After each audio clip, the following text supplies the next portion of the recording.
Bonjour tout le monde, j'espère que vous allez bien. On se retrouve pour une nouvelle vidéo qui s'intitule On ne cache pas la vérité au nom de l'amour.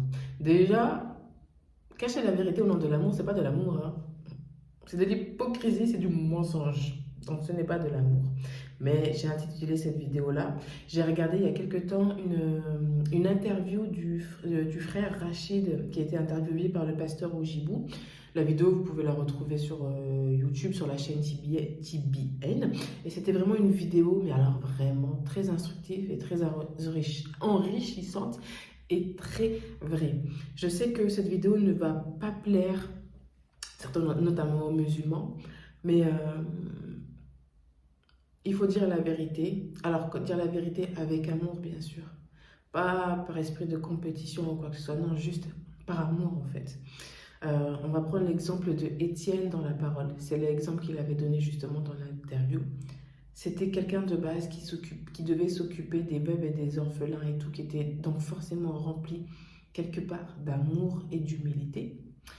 Et qui n'a pas hésité à dire la vérité au tribunal, si je peux dire comme ça, de l'époque, et ensuite malheureusement s'est fait lapider.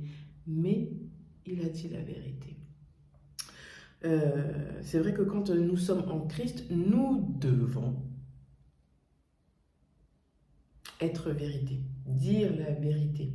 Quand nous sommes chrétiens, on choisit tout ou rien. On ne peut pas choisir le juste milieu. C'est pas possible. Il faut dire toute la vérité et pas des demi-vérités ou quoi que ce soit pour se faire accepter de cette population, pour éviter les problèmes et tout. Ça, non, c'est pas possible. Jésus n'était pas du tout comme ça, en fait. On accepte, nous chrétiens, les bénédictions, mais on doit aussi accepter le fait d'être persécuté, d'être calomnié et pour certains, malheureusement, dans certains pays aussi, enfin malheureusement, oui, la mort. Dans le monde, il y a plein de chrétiens persécutés. Pour ceux qui sont en Europe et dans certains pays, on va dire qu'il y a cette grâce d'être en sécurité. Et je mets bien les guillemets. Voilà, mais ça, il faut l'accepter parce que Jésus l'a vécu. Donc, si Jésus l'a vécu, ne croyons pas que nous, on est en sécurité, qu'on va jamais vivre ça. Donc, si tu ne vis pas la persécution, si tu ne vis pas la calomnie ou les attaques de n'importe quelle manière, pose-toi des questions. J'ai envie de te dire, pose-toi des questions. Euh, donc là, je parle par rapport aux musulmans. J'aime les musulmans. Ce sont des personnes qui sont comme moi. Dieu les a fait de la même manière comme moi. Pieds, mains, tête. Manger, boire, aller aux toilettes. Ils ont un cœur, ils ont des sentiments. Maintenant, c'est vrai qu'ils ont une croyance.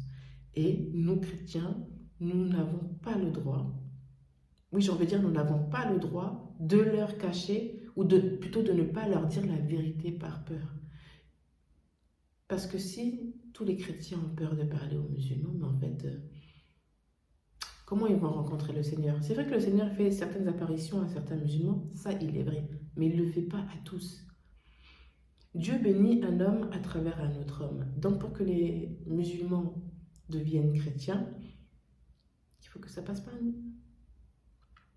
Donc voilà ce que je veux dire.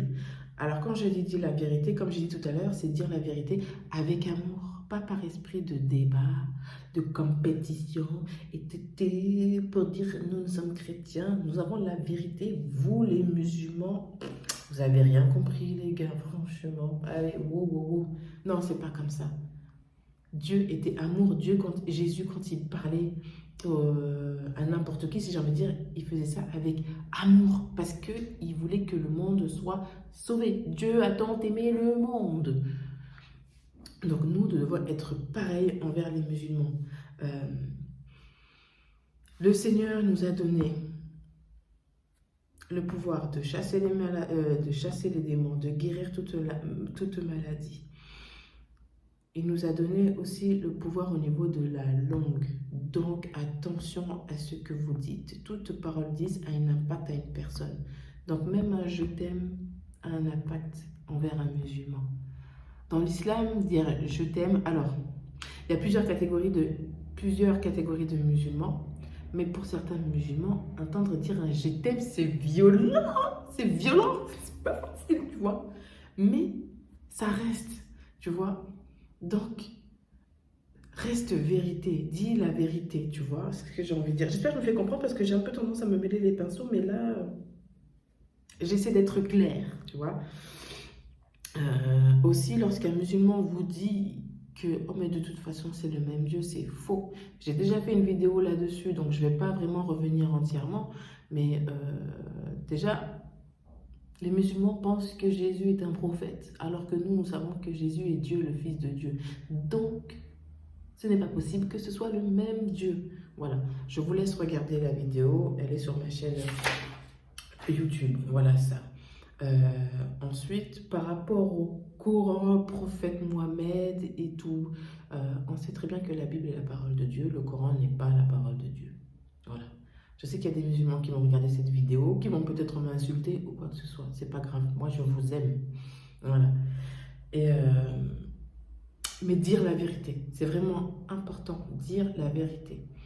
Voilà. Maintenant, la volonté de Dieu sera faite pour tout à chacun. Donc si tu dois être persécuté, calomnié, j'ai envie de te dire gloire à Dieu. Dans la parole, je crois que c'est dans Matthieu 5 ou dans Matthieu 6 où le Seigneur disait « Heureux les persécutés car ils verront le royaume des cieux, de Dieu. » Donc, j'ai envie de te dire, je prie que ce soit ton cas.